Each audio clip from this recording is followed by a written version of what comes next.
نحمده ونصلي على رسوله الكريم أما بعد فأعوذ بالله السميع العليم من الشيطان الرجيم من حمزه ونفخه ونفسه بسم الله الرحمن الرحیم۔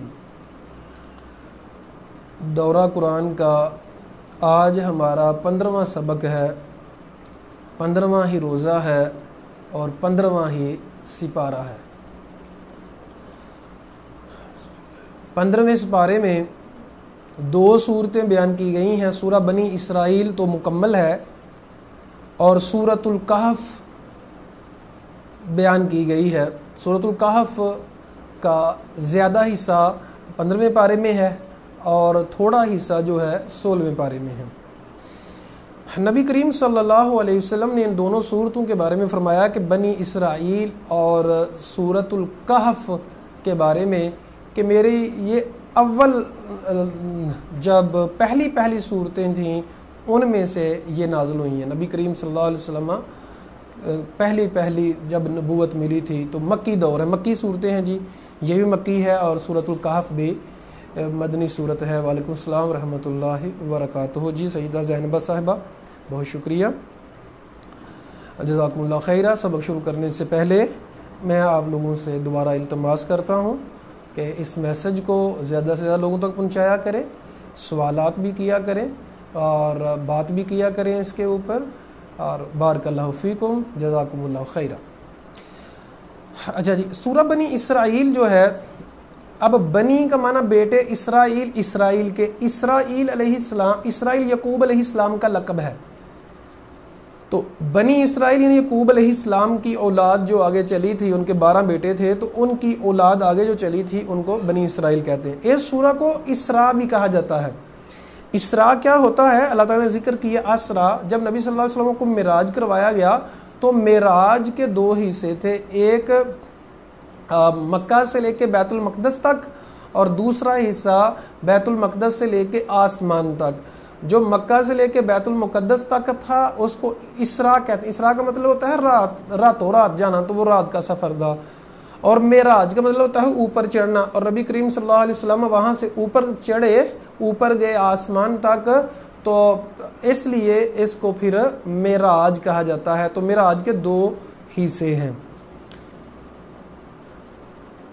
سبحان الذی اسری بعبدہ لیلا من المسجد الحرام الی المسجد الاقصی، پاک ہے وہ ذات جس نے اپنے بندے کو راتوں رات چلایا مسجد حرام سے مسجد اقصی کی طرف، الذی بارکنا حولہ، جس کے ارد گرد ہم نے بڑی برکتیں رکھی ہیں، فصلوں کے اعتبار سے، نباتات کے اعتبار سے، انبیاء سب سے زیادہ اسی زمین پہ آئے اس اعتبار سے، لنوریہ من آیاتنا، تاکہ ہم نبی کریم صلی اللہ علیہ وسلم کو آیات دکھائیں، انہ هو السمیع البصیر، بے شک اللہ وہی سننے والا اور دیکھنے والا ہے۔ معراج کے بارے میں یاد رکھیے گا، ہمارا یہ عقیدہ ہونا چاہیے اور تمام مسلمانوں کا کہ نبی کریم صلی اللہ علیہ وسلم کو جسم اور روح دونوں کے ساتھ معراج ہوا ہے۔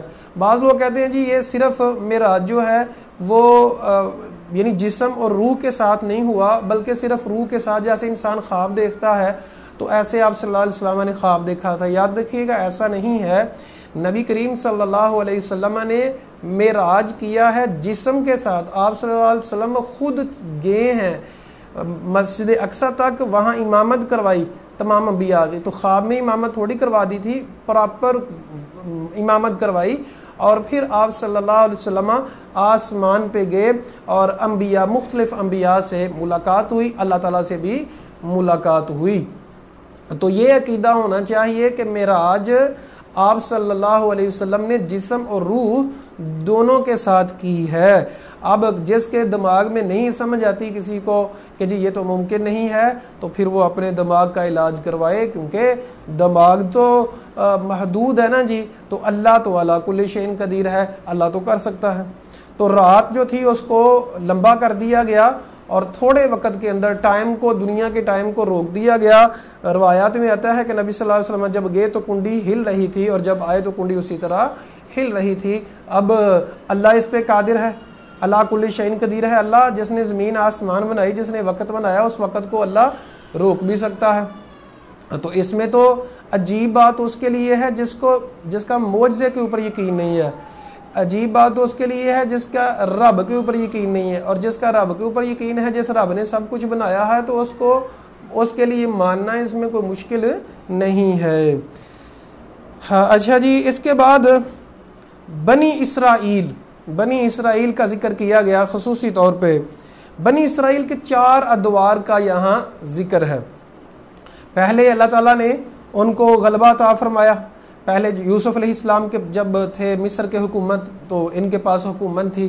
پھر ان کا جو دوسرا دور ہے وہ فرعون نے ان کے اوپر ظلم و ستم کرنے شروع کر دیے۔ تیسرا دور جو تھا، پھر اللہ تعالیٰ نے ان کو غلبہ عطا فرمایا، حکومت عطا فرمائی، اور اس کے بعد چوتھا دور جو تھا پھر غلامی کا دور آیا، اور ان کے اعمال کی وجہ سے اللہ نے قیامت والے دن تک کے لیے ان کے اوپر ذلت رکھ دی ہے۔ اب آپ لوگوں کو جو نظر آتا ہے کہ اسرائیل بڑا پاورفل ہے، یاد رکھیے گا اسرائیل اگر امریکہ اور برطانیہ کی سپورٹ نہ ہو تو اسرائیل آج کا کچھ بھی نہیں ہے، چھوٹا سا ملک ہے۔ تو یہ اسرائیل آج کا محتاج ہے امریکہ کا، برطانیہ کا، اور انہی نے یہاں ان کو بسایا ہوا ہے، اور یہ آج بھی ڈرتے ہیں قیامت والے دن یہود کے قریب یہودیوں کو قتل کیا جائے گا بہت زیادہ، اور پھر درخت غرقد کا درخت جو ہوگا وہ صرف نہیں بتائے گا، باقی درخت بھی بتائے گا، پتھر بتائے گا کہ میرے پیچھے یہودی چھپا ہوا ہے۔ اسی لیے اسرائیل میں غرقد درخت بہت زیادہ کاشت کیا جا رہا ہے۔ جی وعلیکم السلام ورحمۃ اللہ جی، دیکھنے والوں کو حسن بسرات صاحب، سدرا بیٹا، اور بھی آپ سب کو اللہ تعالیٰ آپ کو برکت عطا فرمائے، خوش رکھے، آباد رکھے۔ ساتھ ساتھ دیکھا کریں، ساتھ میسج کو شیئر کیا کریں، واچ پارٹی کیا کریں، تاکہ قرآن کا نور زیادہ سے زیادہ لوگوں تک پہنچ جائے۔ اچھا، تو اب 4 دور ہیں بنی اسرائیل کے، اور نبی کریم صلی اللہ علیہ وسلم نے فرمایا کہ جس طرح بنی اسرائیل کے ادوار آئے، جس طرح جو حالتیں ان کی تھیں، اسی طرح وہ مسلمانوں کی حالت ہوگی۔ تو مسلمانوں کو بھی بالکل اسی طرح کبھی غلبہ، نبی صلی اللہ علیہ وسلم کے دور میں شروع میں نبی صلی اللہ علیہ وسلم مظلوم تھے، ظلم کیا جاتا تھا، پھر غلبہ آیا، پھر جو تھا آج کل مسلمان جو ہیں وہ زوال پذیر ہیں، اس کے بعد مہدی علیہ السلام آئیں گے اور اللہ تعالیٰ غلبہ عطا فرمائے گا، عیسیٰ علیہ السلام آئیں گے، مسلمانوں کو غلبہ عطا اللہ کرے گا۔ تو مسلمانوں کے امت مسلمہ کے بھی اسی طرح دور ہوں گے جس طرح دور تھے یہودیوں اور عیسائیوں کے۔ جی سکلین بسرات صاحب بہت شکریہ، بارک اللہ فیکم، جزاکم اللہ خیر۔ اچھا جی، ہاں، تو نبی کریم صلی اللہ علیہ وسلم نے فرمایا کہ جس طرح بنی اسرائیل کے فرقے بن گئے تھے بہت زیادہ، مسلمان ان کو کہا تم بھی اسی طرح فرقوں میں بٹ جاؤ گے، سارے جہنم میں جائیں گے، صرف ایک جنت میں جائے گا۔ اب جنت میں کون جائے گا؟ جس کا صحابہ ہیں اور جس پر نبی صلی اللہ علیہ وسلم تھے، قرآن اور سنت کو اپنانے والے۔ ہمیں جب کبھی مسئلے میں اختلاف ہو جائے تو ہمیں یہ دیکھنا چاہیے کہ قرآن میں کیا ہے، نبی کے فرمان میں کیا ہے، اللہ کا فرمان کیا ہے، ہمارے آقا محمد کریم صلی اللہ علیہ وسلم کا فرمان کیا ہے، تو پھر انشاءاللہ انسان کو ہدایت مل جاتی ہے۔ آیت نمبر 7 میں اللہ تعالیٰ فرماتے ہیں لوگو ان احسنتم لانفسکم، اگر تم نیکی کرو گے تو نیکی کرو گے اپنے لیے، اور اگر تم برائی کرو گے تو برائی بھی اپنے لیے کرو گے، کسی کا کیا بگاڑو گے؟ جنہ کھادیاں گاجراں ٹھڈونا دے پیڑ، آپ اگر گناہ کریں گے، برے کام کریں گے تو ذمہ دار بھی آپ ہی ہوں گے، اگر اچھے کریں گے تو اچھے کام کا اچھا انجام، برے کام کا برا انجام۔ آیت نمبر 9 میں اللہ فرماتے ہیں اِنَّ هَذَا الْقُرْآنَ يَهْدِي لِلَّتِي هِيَ أَقْوَمُ، فرمایا کہ بے شک یہ قرآن ہدایت دیتا ہے سیدھے راستے کی، وَيُبَشِّرُ الْمُؤْمِنِينَ، اور مومنوں کو خوشخبری کے لیے ہے یہ قرآن، الَّذِينَ يَعْمَلُونَ الصَّالِحَاتِ، جو نیک کام کرتے ہیں، أَنَّ لَهُمْ أَجْرًا حَسَنًا، أَنَّ لَهُمْ اجرن کبیر، ان کے لیے بہت بڑا اجر ہے۔ تو قرآن سیدھی راہ کے لیے ہے، سیدھی راہ متعین کرنے کے لیے ہے، اور دوسرا قرآن مومنوں کو خوشخبری دینے کے لیے ہے۔ اللہ تعالیٰ ہمیں ایسے مومن لوگوں میں شامل فرما دے۔ اب خوشخبری کیوں دی جاتی ہے؟ کہ پریشان نہ ہوں، مشکلات جتنی بھی ہیں اللہ تعالیٰ ان کو دور فرمائے گا، یہ جہاں بھی آپ کے لیے بہتر ہوگا، وہ جہاں بھی آپ کے لیے بہتر ہوگا۔ انسان کی نیچر بیان کی گئی 11 نمبر آیت میں، وَيَدْعُ الْإِنسَانُ بِالشَّرِّ دُعَاءَهُ بِالْخَيْرِ وَكَانَ الْإِنسَانُ عَجُولًا۔ اللہ فرماتے ہیں کہ انسان کی فطرت یہ ہے کہ انسان شر کو اسی طرح آواز دیتا ہے جیسے خیر کو، جیسے خیر مانگنی چاہیے رو رو کے التجا کر کے، اسی طرح انسان شر مانگتا ہے۔ جب مشکل آ جائے تو کہتا ہے جی میں اللہ کرے ماری جاؤں، پریشانی آ جائے تو میں کیوں زندہ ہوں، میں نے یہ کام کیوں کیا، تو بہت جلد باز ہے انسان۔ تو یہاں بتایا جا رہا ہے انسان جلدی نہ کیا کر، جو رب سونے کو منظور ہے ویسے ہی ہوگا، جو اللہ کریم کو منظور ہوگا ویسے ہی ہوگا۔ ودیت ستی خیرانے، موت اسی وقت آنی ہے جب لکھی ہوئی ہے، جتنا قسمت میں لکھا ہے اتنا ہی آپ کو ملنا ہے، وقت سے پہلے مقدر سے زیادہ نہیں مل سکتا۔ اچھا جی، تو اللہ تعالیٰ فرماتے ہیں آیت نمبر 13 میں، وَكُلَّ إِنسَانٍ أَلْزَمْنَاهُ طَائِرَهُ فِي عُنُقِهِ، ہم نے ہر انسان کی قسمت اس کی گردن کے ساتھ باندھ دی ہے، مطلب جتنی کوشش کرے گا اتنا اس کو ملے گا۔ وَنُخْرِجُ لَهُ يَوْمَ الْقِيَامَةِ كِتَابًا يَلْقَاهُ مَنشُورًا، اس کا مطلب یہ بھی ہے کہ گردن کے پاس فرشتے بیٹھے ہوتے ہیں، اچھائیاں لکھنے والا اور برائیاں لکھنے والا۔ قیامت والے دن اس کتاب کو سامنے کیا جائے گا، لوگوں کو بتایا جائے گا کہ یہ تیری کتاب ہے، اقرأ کتابک کفیٰ بنفسک اليوم علیک حسیبا، اے انسان یہ کتاب تو لے لے، آج یہ تیری کتاب میں سب کچھ لکھا ہوا ہے، الیوم علیک حسیبا، تو آج خود اپنا حساب کر، خود اپنا حساب کر۔ نیکیاں زیادہ کی تھیں کہ گناہ زیادہ کیے تھے، رب کی بات مانی تھی کہ رب کے مخالف یعنی شیطان کی بات مانی تھی، تو اللہ تعالیٰ لکھا لکھایا سب کے سامنے پیش کر دیا جائے گا۔ جن لوگوں کے نامہ اعمال اچھے ہوں گے وہ کہیں گے اقرأوا کتابیہ، لوگوں یہ دیکھو میری کتاب پڑھو، انی ظننت انی ملاق حسابیہ، مجھے اپنے رب کے اوپر امید تھی کہ میں نے ایک دن مرنا ہے، اس لیے اچھے کام کیے تھے، خواہشات کو کنٹرول کیا تھا، اس لیے آج میرا نامہ اعمال دائیں ہاتھ میں ہے اور وہ جنت میں جائے گا۔ جس کا نامہ اعمال بائیں ہاتھ میں دیا جائے گا وہ کیا کہے گا، یا لیتنی لم اوت کتابیہ، کاش میرا نامہ اعمال مجھے نہ ملتا، ولم ادری ما حسابیہ، اور مجھے نہ پتہ چلتا میرا نامہ اعمال کیا ہے، یا لیتہا کانت القاضیہ، کاش میں مر جاؤں، ما اغنا عنی مالیہ، میرا مال میرے کسی کام نہیں آیا، حالانکہ انی سلطانیہ، دنیا میں تو میری بڑی ٹھاٹ باٹ ہوا کرتی تھی، آج میری ٹھاٹ باٹ ساری ختم ہو گئی۔ تو معزز سامعین، خواتین و حضرات، اسٹوڈنٹس، اس وقت پچھتانے کا کوئی فائدہ نہیں ہے۔ اب رمضان کا آج 15واں روزہ ہے، 15 دن گزر گئے، گزرتے جا رہے ہیں، اللہ سے معافی مانگ لیں، التجا کر لیں، قرآن سے تعلق جوڑ لیں۔ اللہ سے دعا ہے اللہ تعالی ہم سب کو جنت الاٹ فرما دے، جہنم سے آزادیاں عطا فرما دے، پریشانیاں ہم سب کی دور فرما دے، گناہ ہم سے سب سے ختم فرما دے، اور لیلۃ القدر کی رات عبادت کی ہم سب کو توفیق عطا فرمائے۔ یاد رکھیے گا، توفیق اسی کو ملا کرتی ہے جو کوشش کرتا ہے، جو کوشش نہیں کرتا اسے توفیق بھی نہیں ملا کرتی۔ جب ہم توفیق کی کوشش کریں گے تو توفیق مل جائے گی، رب سے دعا کریں گے۔ نیک لوگ دعا کرتے ہیں، نبی کریم صلی اللہ علیہ وسلم نے دعا سکھلائی ہر نماز کے بعد، کیا؟ ربی اعنی علی ذکرک و شکرک و حسن عبادتک، اے اللہ میری مدد فرما، کس پر؟ اپنے ذکر کرنے پہ، شکر کرنے پہ، اچھی عبادت کرنے میں میری مدد فرما۔ اللہ اکبر۔ من اہتدی فانما یہتدی لنفسہ، جو ہدایت پاتا ہے وہ اپنے لیے پاتا ہے، اور جو گمراہی اختیار کرتا ہے وہ اپنے لیے کرتا ہے۔ فلا ولا تزر وازرۃ وزر اخری، کوئی انسان کسی انسان کا بوجھ نہیں اٹھائے گا۔